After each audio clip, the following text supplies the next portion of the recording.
very warm welcome to everyone. My name is Jonathan Wilson. I'm the director of Sotheby's Institute of Art here in London, and it's a great pleasure to welcome you all to this event this evening.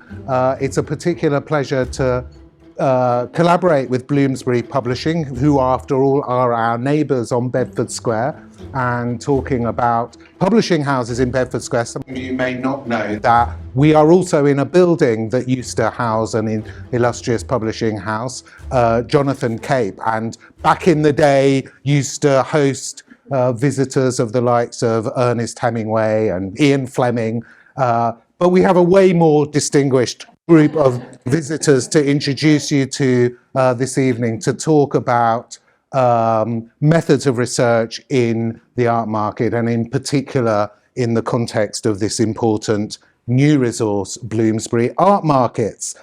So we're going to have a conversation for half an hour, 40 minutes, and then we're going to open it out to you guys to ask questions or make comments. So please think about anything that you would like to say or ask. But let me introduce you to let me introduce the distinguished panel to you. First of all, on my right is Francis Fowle, who is ex-Sotheby's employee, I believe I've dug up, so there you go.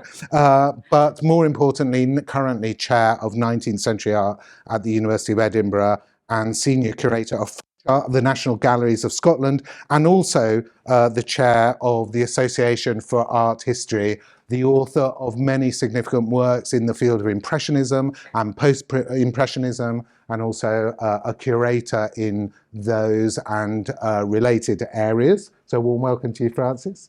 And then next to Francis, we have Kathryn Brown, who is Senior Lecturer in Art History and Visual Culture at Loughborough University, with expertise and numerous publications to her name in the fields of modern and contemporary art, the art market or art markets, and digital art history, on which she has published a significant collection of essays in 2020, The Companion to Digital Humanities and Art History.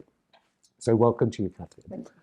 And last but not least, we have Johannes, whom, as you've already heard, is both the founder and editor-in-chief of Bloomsbury Art Markets. He's an academic art historian with expertise in High Renaissance, Italian High Renaissance and Leonardo, but also himself an art dealer. And perhaps bridging those two different disciplines is a factor that has produced this new and original resource of Bloomsbury Art Markets. But we're going to find that out now, because I'm going to start by asking Johannes to say a few words and introduce the project to us.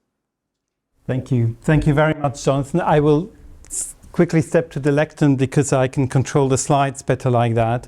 But I will join you in a second again. And it's really just to give a very brief quick idea of how it all started. I should say that my family has quite a long history dating back to Munich, where my grandfather was involved, joined his half-brother in a gallery in 1922, and they soon specialized in German 19th century art, particularly romantics. One of the icons that they managed to sell to the Swiss collector Oskar Reinhardt in 1930 is this beautiful painting by Caspar David Friedrich showing a view over the Baltic Sea. And so the gallery was really thriving and doing well up to 1933, when, as we all know, the NS regime came to power and quickly moved to really destroy the Jewish art market. And a lot of the art market was, of course, directed. A lot of people of Jewish descent were involved in the art market in Germany, and particularly in Munich at the time. Munich was actually an extraordinary center of the art market. So my family was lucky enough to be able to move to Switzerland, actually thanks to Oskar Reinhardt. I just show you a family photo of the newly arrived family in Switzerland, in St. Gall in 1936. And then my grandfather was actually still very active as a, also during the war, after the war, and also before the war, and he had a certain role in transferring works of art, particularly from Jewish collections, from Germany to Switzerland. And that played an important role also after the war. But as we all know, the questions surrounding looted art, lost art, they had first, after the war, been treated very seriously. But in the later 1950s, people thought, well, we can close this chapter now. We have tried to do our best to relocate art that was lost or robbed, and we will move on now. And from then onwards, for a long time, provenance research was not an issue in the art market and indeed in the art world. When I joined the gallery then in the after 2000, we began, however, to get a lot of provenance requests, and that was really the initial spark that prompted me to think, well, we have out there a huge network of dealers, auction houses, art fairs, etc., and we don't really know it very well. And although if we try to maybe set up a database that will help us in this, we cannot really set up a database that will list all the individual objects because there's just far too many. But we can perhaps set up a database or a collection of data on the people who were involved so that we can reveal the networks, and that could be of help to provenance researchers, but also, of course, of help in understanding the art market. Now, I should perhaps say that there is an additional family dimension because the uncle of my grandfather, so my great-grand-uncle, was a very successful auctioneer in Germany from the late 19th century until 1935. And I'm showing you, I think, a quite flashy painting by the German Impressionist artist Max Slevogt, showing an auction of a famous collection called Oskar Hulczynski collection that was sold in Berlin in 1928, and that broke many records at the time. And when we think of auction records and of auctions as being great social events, we usually think of them as being part of the 1980s, 1990s, etc., of being a quite recent phenomenon. But this painting shows that they were great social events already before the war, and of course there were such events also in the 19th century and even earlier. I have been showing Helbing because the auction house of Helbing was Aryanized. He was unfortunately killed in 1938 by the Nazis, and he had in his firm a lot of obviously annotated auction catalogs that recorded all the transactions.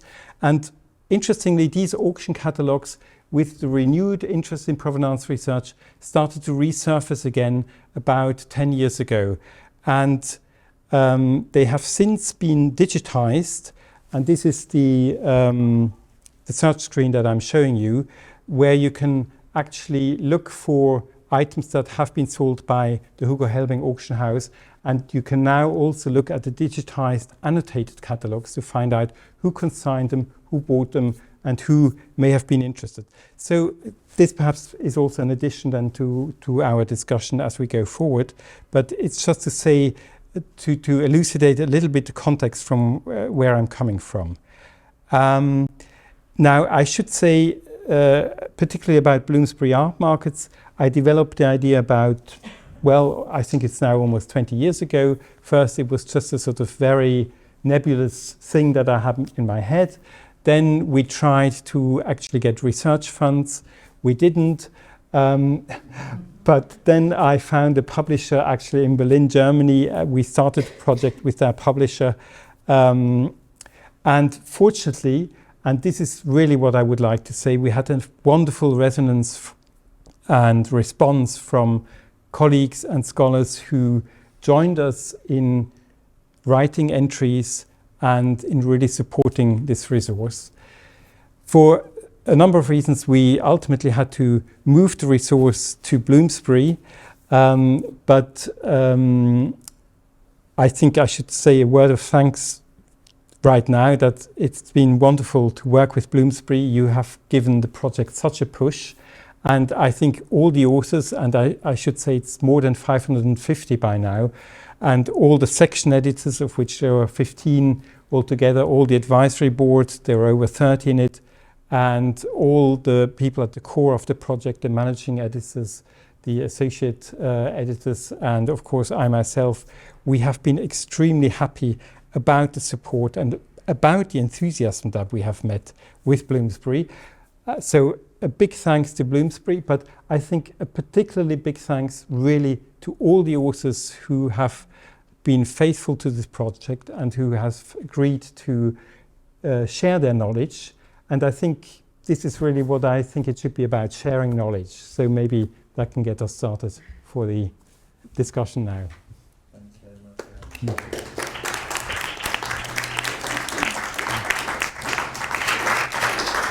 Thanks very much. And yes, my first question, which is directed to Francis and Kathryn, is about research methods in the art market. Where have they been? What are they like? And how do you feel that Bloomsbury Art Market contributes to them? So, Francis, I can start. I was one of the authors, I have to say. So I'm absolutely thrilled that it's come to fruition, because it's incredible how many people have contributed to this project, and it's a marvellous resource. When I started off researching the art market, which was a very long time ago, I wrote my PhD in the early 1990s on an art dealer, Alexander Reed, and there was absolutely nothing. You had to physically go to an archive if you wanted to research it. I mean, you still have to do that to a certain extent today, but so much more has been digitised, and digitisation has really, I think it's a combination of digitisation, but also you were mentioning, of course, the provenance research index, the Getty research index, provenance research index has made a huge difference. And my first job was actually, I was appointed by the National Galleries initially in 2001 as their provenance research curator. So it was the impact of that phenomenon, really, that kind of brought art market studies on. In my day, I think I was inspired by Malcolm G. I mean, his thesis was published in 1981, and that was so that was kind of my first encounter, probably. And then I didn't encounter someone like Raymond Moulin. We were just talking about her and how influential she was as a French sociologist until much later, partly because her work was, although it was generated in the 1960s, it wasn't published in English until the late 80s, and then of course it was then in the domain of sociology. But then gradually art history has absorbed these other, or has kind of intersected with other disciplines such as sociology and economics to create art market studies. And one of the things I think is fascinating about our discipline is that it combines object-based research, which is what I was sort of brought up on in the late 70s, and the more kind of social art history approach, which was advocated by T.J. Clark around the same time. And it kind of is a, it brings the two together, and it's a definitely an expanding area now, isn't it? I mean, I'm sure you have lots to say about that. And I think I come to this in part as a digital humanities scholar. And that's particularly important, I think, in the study of art markets. Art markets are particularly data-driven. And we find, you can find data about trends in prices, about artists reputations. And the whole area is permeated by these databases. And that's great. It's terrific on one hand because it gives us a whole bunch of information. On the other hand, though, we've got to ask questions like, who's creating that information? What are the algorithms? How is it being used? Who owns it? And I see something like, you've actually talked about Bloomsbury Art Markets as a database. I actually see it as a much more humanistic resource that complements the data. And I think it was back in 2001 that the digital humanities scholar Lev Manovich said, we've got the database on the one hand and we've got narrative on the other, and they're diametrically opposed. The database is just a bunch of stuff. Narrative is something to do with cause and effect. So I see what you're doing here as something that's actually enabling us to put the narrative back into the data. So we're not just reliant on the quantitative stuff. We can actually zip things together and get a more synthetic view of the humanistic resources and narratives that complement the quantitative resources over on this side. Mm-hmm. Do you agree with that, Johannes? Yeah, I think that's a very interesting point. And I'm even wondering, I mean, I haven't done it because I have been speaking a long time, but we could have a quick look at, you know, when you do a search, we would have to have the beamer back on. I don't know whether that's possible. Do you want to do that quickly? So it's just to really speak about that intertwining of indeed data and narrative, because I must admit that when I first thought of this, maybe I was more thinking of a printed book or, you know, several volumes. I saw this somehow sitting on the shelf, several volumes of Dictionary of the Art Market Dictionary, it was originally called. But already when we sort of moved forward, it was becoming quite clear it had to be also conceived of as a database. And the great thing about the database is, of course, you can, for example, accumulate a lot of names, artists' names, colleagues' names with whom a gallery worked, collectors' names, museums' names, etc. So, for example, if you, I've pre-done this search. If you look at, oh sorry, I'm now already too far. Let me just move back. It somehow doesn't want to do that. Well, there were about, I don't know, 70. If for the search Sonnabend there were about 70 hits, and the first was for the gallery Sonnabend, and you see the entry now, and I'll just slowly scroll down. But in the others, of course, you get dozens of other entries where you see the name Sonnabend, and so that is a first help to really orient you who was Sonnabend working with, and maybe in the future we might even be able to somehow, you know, visualize this and visualize the network and who were all the people, and maybe there are particular strongholds within the network that help us to guide our research. So the article itself then has a header with the sort of the basic data, different addresses, and then different areas of specialization, and then you get a history entry, which I actually always thought was particularly interesting, because a narrative, after all, is still better suited to tie together the data and to bring a red line into a particular entry. And so here this is quite a substantial entry, and it also includes several, not all, but several entries to a brief chapter about the economic situation, which is sort of dicey issue maybe, but I thought it's not unimportant to have something about that, because to know whether the gallery is working with a very tight budget or actually has maybe the backing of a financer or whatever, and therefore can just behave in a very different manner, is something which I think is quite important.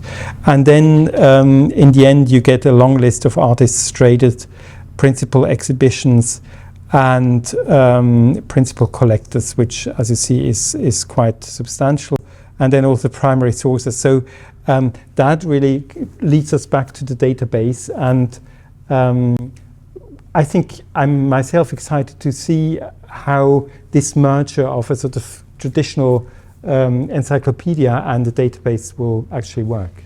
What's interesting though is also the links within the main text to other dealers, so you can jump through, can't you? Yeah. And the other thing I find very useful actually is the archival sources at the very end, mm-hmm. which then points you to, you know, how you could extend your research. Yeah, I don't know whether.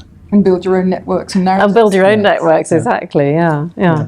I mean, Johannes, in the introduction, you talk about sort of the tradition of collecting information about artists and artist biographies do you see this approach to art and art history as sort of challenging that tradition, diametrically opposed to it, or is it intended to enhance it or synthesize it or complicate it? That's a great question. I think we tend to see the sort of art history canon as very settled, and they're the great masters, and it's quite hierarchical, and they're displayed in museums, and I think to some extent you get a surprising similarity between different museum displays. So the Western canon seems to be quite settled to some extent. But then when you start to look at the market, you realize how unstable the canon actually was, and how certain artists were. Max Liebermann, for example, was really a superstar before World War II. A bit like Gerhard Richter, I would say. And of course, this was all completely wiped out by NS ideology. And after the war, he was then already considered too old, so he didn't fit the modernist concept that Germany was then trying to push with, for example, the Documenta, so he wouldn't fit that context. And so he was very widely forgotten. And it's only been sort of in the last 20, 30 years that he's come back to some extent. But that's a phenomenon, it happens again and again in so many different places. And I think understanding the market better will also help us to better understand the changes in the canon of the arts. And therefore, does this resource expand our knowledge, not just of the market per se, but in a way of art history? Are there areas that it is bringing to light that perhaps we wouldn't know about from a sort of purely art historical point of view? Well, I suppose it's highlighting areas which are not traditionally part of the kind of art historical approach. If one could talk about the traditional approach, it's an approach which is becoming more and more sort of trendy. But there aren't that many departments. We were just talking about this again. There aren't that many departments yet in art history departments in Britain anyway that focus on art market. I mean, that's becoming more common, isn't it? So, you at Loughborough, do you teach art markets? You've got to distinguish between actually having a department that focuses on it and thinking about how the study of art markets impacts on the study of art history more generally. I mean, if you put a bunch of artists in a room, they don't talk about history, they don't talk about aesthetics, they talk about money. That's true. And that's perfectly right and proper. I mean, being an artist is a difficult thing to do. It's a very precarious job. And, we've got to admire them, admire anyone who goes into that profession. Matisse was criticised in the 1930s for producing work for the market. Degas produced articles that he sold while doing more experimental stuff out the back. There's nothing wrong with that. But once we start to think about how artists are managing to survive economically, make money, and be creative, then we start to get different stories. And I think appreciating that and bringing those narratives out, it means that the study of art markets is not some abstract thing. It's actually about people. And that's really interesting. That's true. It's obviously true. And actually I do think there is a push. I've noticed again, since 2000, let's say, that this kind of tendency in art history generally for people to think more about what was motivating the artists. They were commercially minded. People are thinking in a more commercial way. I mean, art historians are thinking in a way. So it is. But this something like this will hopefully have more of an impact, a further impact. And I can imagine you developing new sort of subheadings and themes, and this is, as you say, it's an emerging area, it's an emerging resource. So it's going to keep developing, I think, in interesting ways. Yeah, and it can grow. I think that's a nice thing. It can grow in different directions. I mean, the first thing we should perhaps think about, database only covers Europe and North America from 1900 to the present. And even there, I think, well, first of all, I must stress, we've launched it now with 2,300 entries. In the end, it will have 4,000, but it will be complete only by 2025. So if you don't find an entry, that may well mean that it's in the pipeline, but not there yet. But even 4,000 is, in a way, not enough. You could still go on and add, I think, several thousand of really interesting galleries, individuals, auction houses also, and make this more complete. And then I think it would be vital for this resource to also move to other continents, and possibly I would love it to move also to other periods, but that's maybe the last step to take. Do you have preferences, the three of you, about supposing it was going to expand backwards in time or geographically, where would you want it to go? Well, I would like it to go back in time, but that's because I'm more of a historian. And also, I suppose the point is that the art market dates back to, it didn't just sort of spring out of nothing in the 19th century. But there is I was actually surprised by how many entries there are on 19th century dealers, because that is the kind of, very rich period when the art market was emerging as a powerful entity. So yes, I would like it to go back in history.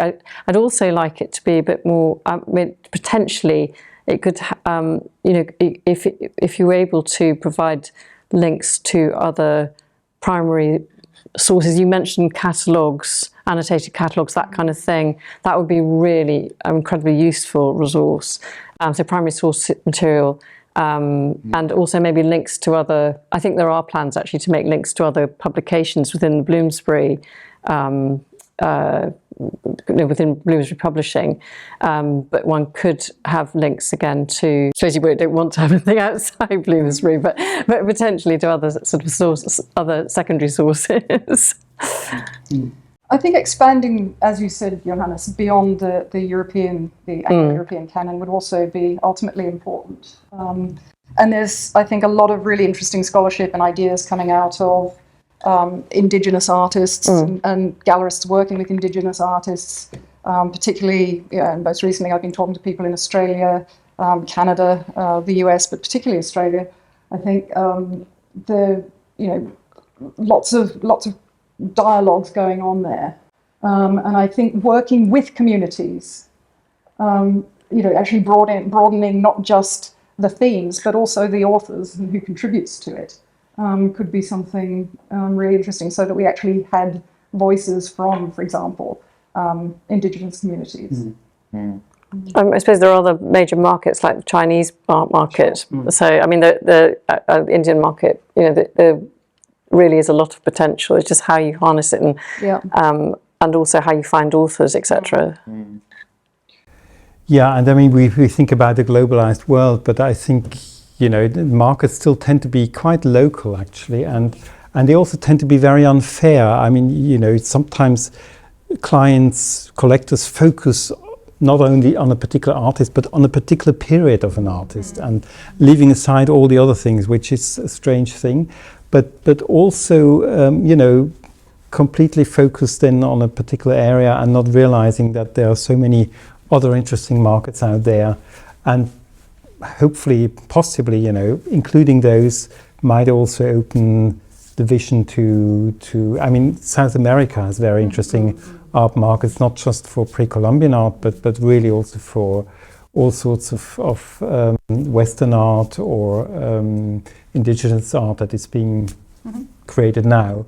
And again, I think there's a whole universe to be explored. And I think over there, scholarship is also getting more and more interested in these markets themselves. So there's also actually growing scholarship about it.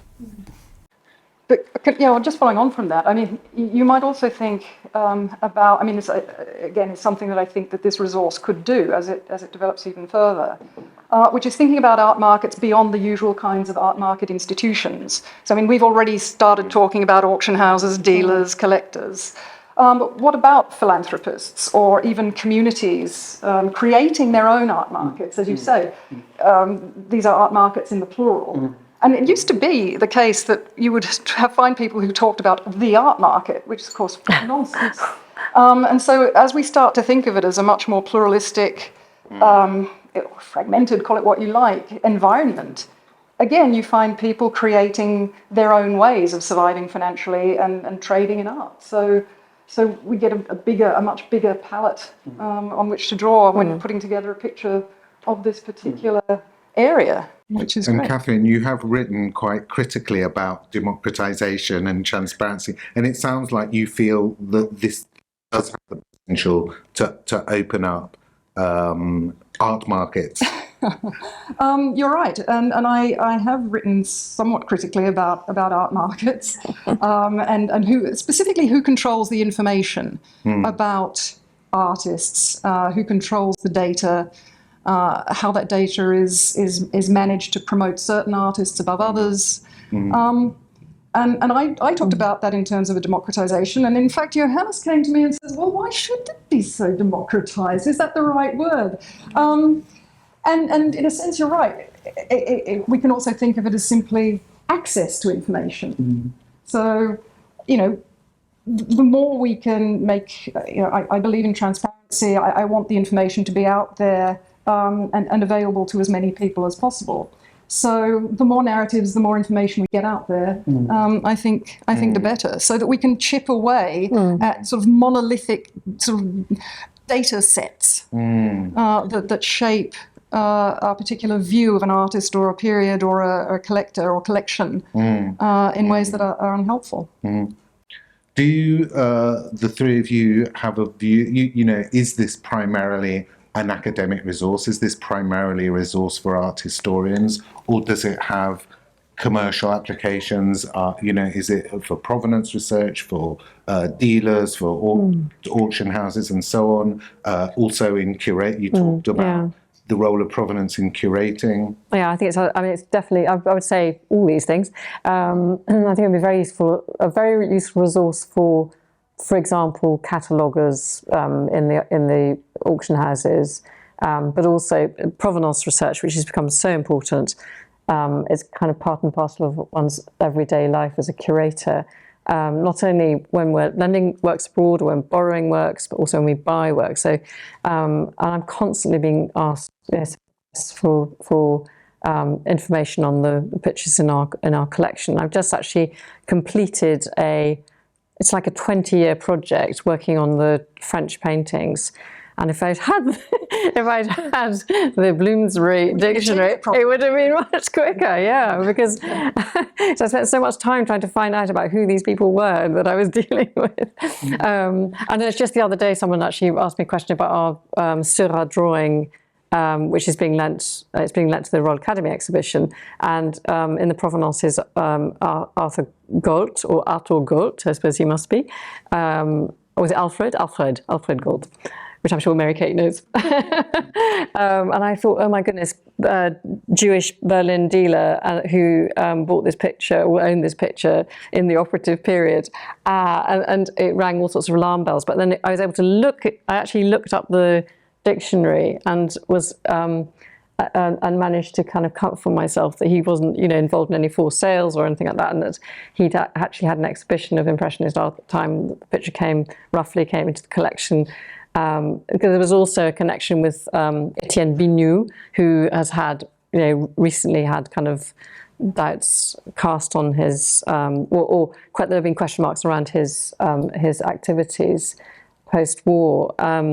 But again, if you read the entry on Etienne Bignoux was actually a director of Green Lefebvre, and the picture also went through Green Lefebvre. So there were very clear reasons why the picture had the provenance that it had, and I was able to kind of resolve that problem. But it was just very useful to be able to look up and check immediately, whereas it would have taken quite a long time previously. So that's an example of just how one problem was solved. Yeah. And I think it's fair to say that it's also relevant to art history generally, as opposed to simply art markets as a discipline. I think that's one of the great things about studying art markets, that we get this conflict between financial value and aesthetic value, and how those two things play out and intersect, and get entangled with each other is interesting and problematic. And if we can, the study of art is the study, in part, of how art circulates, how it's valued. So art market studies is an integral part of us, our study of art generally. So, seeing this integrated into art history is great, and I think has a lot of potential.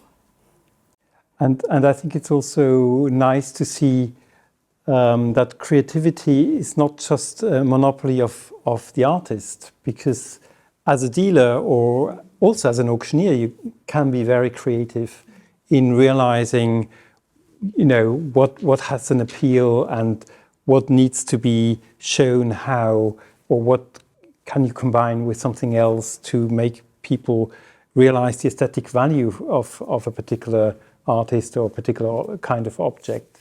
And I do think in the art world, the creativity is a bit more sort of spread. It can also be in scholarship, for example. And we tend to focus too much on the artist and forget that there are so many other players involved who make this world what it is. And I think that's very important, actually, the idea of the many players that are involved. Yeah. And you mentioned the network before, because the network is, you can look up one dealer, perhaps, again, in this, because I've been enjoying myself, you can tell.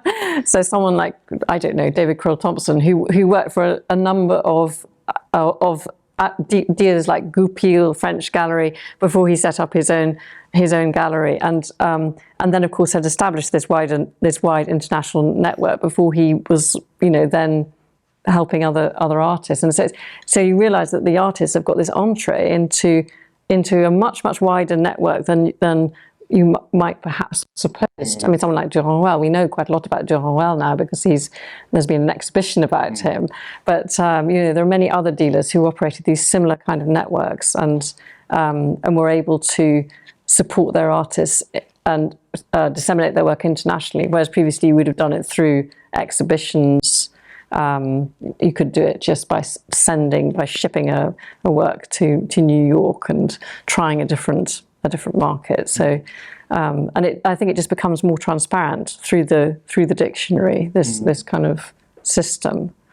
And it's almost as if there might be a parallel between the individual artist versus their network, but also in terms of scholarship, it's been very much a collaborative process to produce something so comprehensive to be really useful to a large number of people, and involved individual scholars contributing collaboratively.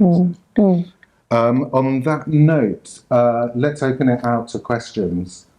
Any questions or thoughts? Yes. Go ahead. I was wondering how dynamic you intend for this to be, because obviously information about these galleries and things can come up whenever it comes up, and sometimes you can find something out which is actually completely will change the perception you might have of a dealer, for example. How dynamic do you intend the interest to be in terms of will they change whenever that happens, and how quickly do you expect that information to go live? No pressure. Well, that's a tough one. I think I was talking about the economic situation of a gallery. Obviously, this project also has a sort of economic situation, and so one challenge was to actually, bring it to completion and package it and then sell it, and we'll see how that goes. And then the hope is that this will also generate the funds that will allow us to go forward. That's really the dream. So then particularly concerning the question that you are asking, yes, galleries that are still evolving, there are lots of galleries in there where, the history is closed because they're closed and people involved are dead, maybe decades ago or even centuries ago. If we move backwards, but of course, there are galleries in the present, auction houses that still have a long history in front of them, and these entries will need updating. And I don't think we've sort of settled on a policy for that yet, but that's certainly something. I don't think we can do it, again, this will also be a practical consideration. How often can we actually go back to an entry and then change it simply because there has been another. One of the many auction records, we could sort of add those probably monthly, but so we'll have to strike a balance. But definitely, it's something we'll have to think about. Was there a question over there? Yes. Thank you, and sounds like a fantastic resource, and I look forward to using it. But I was wondering how you selected the galleries, the dealers, the auction houses, out of all the many that you could have said. What was the criteria? Yeah, that's another interesting question. I think I should really give a lot of credit here to the section editors, who were in charge usually of countries or areas.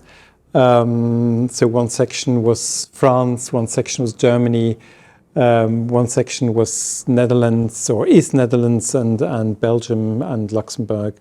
One is UK, etc. So it's roughly geographic, but not always by country. And these section editors were specializing in these particular areas. Obviously, they also, as we had to do, they had to explore, and because it happened quite frequently that you come across a name and you're not sure is this an important figure or not, and it requires research to actually find out. So, when we felt that there was something there, we went forward. It also was sometimes affected by existing scholarship. If there was already something research had been done on a particular subject, then we were of course much more keen to choose this also for an entry. But we tried to balance it as much as we could. However, having said that, I'm certain that there are still important figures out there that we are not covering, and that's the beauty of a database. We can still, we are really happy for people to come to us and say, this seems to be missing. Don't you want an entry? Don't you want to have an entry about this? And then we will consider it, and if we think it's worth it, then definitely. Yes, over there. Yes, your project sounds incredibly valuable. From the tenor of your conversation, it sounds as if it's about fine art. Is that the case? Because you mean high art rather than decorative arts? Yes. I mean high art. I shouldn't say high art. As a researcher into decorative and applied arts, the art market, and decorative arts, I have to say I confess to despair. Because the Getty Provenance Index literally stopped photographing an auction catalogue when it started to talk about furniture. All the issues you've discussed today, networks, economics, aesthetics, cultural, social implications, apply absolutely to the decorative and applied arts. The museum, the dynamic of the dealer and the museum, which I know France is doing volume on. What do we have to do to be noticed? It does include dealers that handle decorative arts, actually. Yeah. And there are, of course, some very outstanding ones, but then, again, it's a whole network, and there are sort of apparently lesser figures that then suddenly turn out on closer inspection to be not lesser figures, but important figures. Unfortunately, as we started, one challenge was to constantly draw the line and say, okay, we can do this, we can't do that. I think, I freely admit, I think we were guided to some extent also by, the urgency, for example, in provenance research. If an object is very valuable, unfortunately that's a fact, but if an object is very valuable, a museum will concentrate its provenance research on it. People who are representing heirs that are looking for art will particularly concentrate on valuable objects. It's a fact of life, and so we, from our point of view, we thought, well, we first want to create a resource that will sort of answer demand, because we also have to sell it. And so therefore, we will concentrate on what seems most important. But of course, you're right, sort of from a point of view of cultural history, applied arts are just as important, also for spreading fashions and spreading ways of seeing things. Interior design suddenly affects what kind of art you want to display on your walls and so on. So it's also important in restitution issues. I mean, Yeah. there have been some very notable ones recently about the restitution of objects. It really isn't confined to paintings. There are people at the V&A, like Schumacher, for example, who work precisely on that area. So I would say that, somewhere along the line, I do very much hope that the resources, energy and talent that has gone into this project, which is so very obvious from what we've been saying, is actually applied in a wider and more holistic manner to an art market that was not separated, it was joined up. I mean, Wertheimers would sell decorative art, they also sell paintings. I think the more we think of these things in separate categories, we really do impoverish our view of the art market. I think we should organise a seminar about this, and sit together and think about how we can, where are the strengths and weaknesses of the database now, and how can we go forward to build it in that direction. Can I just respond quickly to that point? Just to say that this strikes me as a horrible publisher as an opportunity. So I think we should certainly have a conversation. Kathryn? Yeah, just before we move on, I absolutely agree with you. But what you're pointing to, I think, is also a problem with art markets generally and auction houses. They prefer stuff that they can shift easily and that they can put a good price on. And so they prioritise paintings and sculpture. I think it's to do with value, though, isn't it? Well, that's what they want us to think. Performance art, feminist art. Where's all this featuring? Interactive art. I mean, okay, so we've now, Christie's launched NFTs. Great. So they've created another thing that they can sell easily, another art form that they can sell easily. This is it's the horrible logic of the market. And people are going to say to you, well, the market is what the market is, and if this is what's valued, then stuff falls outside its remit. And that's terrible. And that's one of the reasons why art market studies and art history are, butt heads with each other. And that's no reason why Johannes's resource should not contain all of these materials. It should, and it probably will, and it will, as we said, continue to expand. But this is part of the problem with the art market. Did you have a question there? Yes, I did. So I guess I'm sort of building on some of these points that have already been made. Firstly, it sounds like a really interesting and useful resource. I chime particularly a lot with what you've been saying. I am traditional art historian by training, and then I went and worked in a commercial contemporary art gallery for a time. So I've come back to academia to study the commercial contemporary art market, and I really struggle pushing together art history, which I love, which I'm trained in, and then also that art market. People don't really like to see them sort of merge, and that's difficult. So I understand what you were saying there. And also, again, I struggled to get a department to take me on to even think about the contemporary art market in the first place, but I did. I'm looking at NFTs, what NFTs can teach us about how that art is valued within the contemporary art market. So my question was, again, I guess building on these things, how contemporary does this resource go? I mean, how you say 1900 to the present, but where's that cut-off point? Because looking at contemporary, Twitter's my main resource, but I do keep trying to search for places I can find articles that are being put out straight away. So I just wonder where the cut-off point is for something like this. I mean, how it can work if it finishes at a certain point when the market is moving forward quite quickly.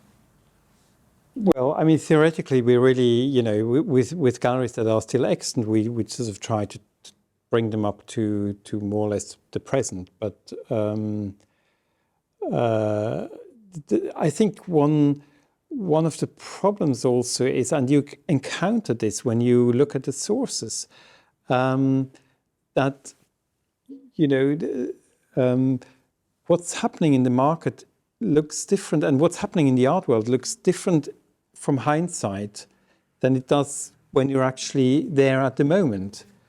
And admittedly, this resource is, it's more sort of historically oriented. So we are sort of thinking, what of the things that we describe is likely to be remembered or likely to be important to be remembered. But of course, what you're saying, you watch history in action, as it were, and I think you really come to very complex questions as to how sort of knowledge is built, and how something enters the memory, the collective memory, and why it doesn't, for example. So I can't answer that, I'm sorry. We've probably got time for one more question. If anyone has one, yes, go ahead. Yeah, it's very, very interesting, and found the presentation really inspiring, and look forward to using the resource practically.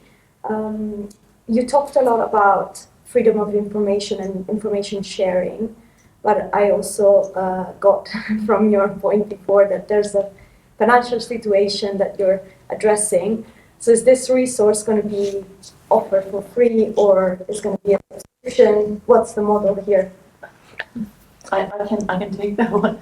It isn't going to be offered for free. And if you get a bunch of publishers in a room, they're a bit like getting a bunch of artists in the room. They don't think about books; they think about money. And it is a really, really expensive project to get off the ground all around from every angle. So at present, we can't contemplate that, but there are drivers for open access, and who knows where those are going to land and how things get funded. So I wouldn't say never to anything, because the landscape certainly in my world is changing rapidly.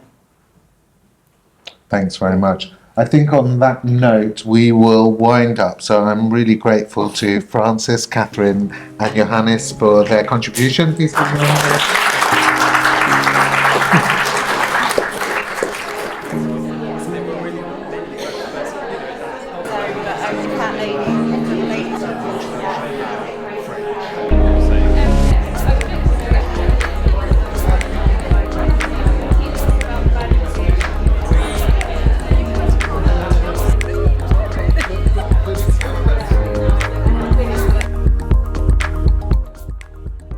Jonathan Wolfson. I'm the director of Sotheby's Institute of Art London. The event was effectively a launch event for Bloomsbury Art Markets, which is an important new resource about the art market from the 1900 to the present day, and it's a resource for people trying to understand the art market and how it evolved, its networks, its principal actors, its institutions, currently in Europe and North America. Yeah, I was really pleased. I was delighted with how many people came. I think it demonstrates there's tremendous interest in this field. It's a relatively new field and a developing field. We know about the history of art, but this was the history of the art market, which is something rather different. And so hopefully, as time goes on, this discipline will grow and develop and become integrated with art history. So my name's Kathryn Brown, and I'm from Loughborough University, and it was a real delight to participate in the panel discussion tonight, to talk about art markets, to introduce a resource, and also to think about how it can develop in the future.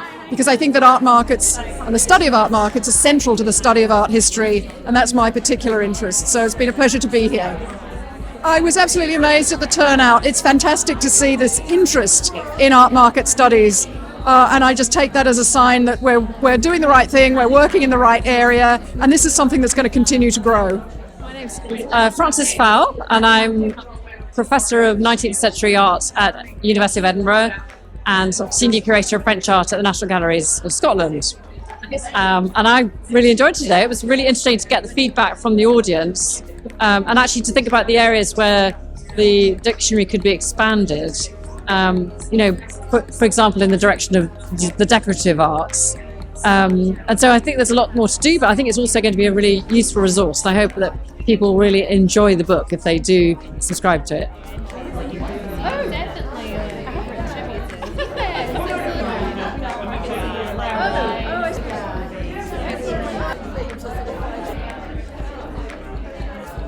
My name is Mary Kay Cleary. I'm lecturer of art business here at Sotheby's Institute, and I think this is a fantastic resource that we learned a lot about. We learned about its significance in its current form, how it's going to progress, and I think it's really thrilling that we have gotten to take part in it as authors. I'm an author of one of the entries, but also to see the broader scholarly community's response to it has been really meaningful. Yes, I think it's an excellent turnout for the event and definitely supports Bloomsbury's commitment to this area of research. Hi, I'm Caroline McCaffrey-Howarth, and I'm a lecturer in 18th and 19th century French and British art history at the University of Edinburgh. And I'm one of the contributing authors to the Bloomsbury Art Market series. So I'm really delighted to see it actually come to fruition tonight and to get the database launched into the world. I'm a particular expert in decorative arts. I'm really excited to see the database expand to really take into consideration dealers, galleries, auction houses working on the decorative arts and material culture more broadly. And yeah, really looking forward to seeing how this can be used as a useful tool for students, for academics, curators, and anyone interested in the art market.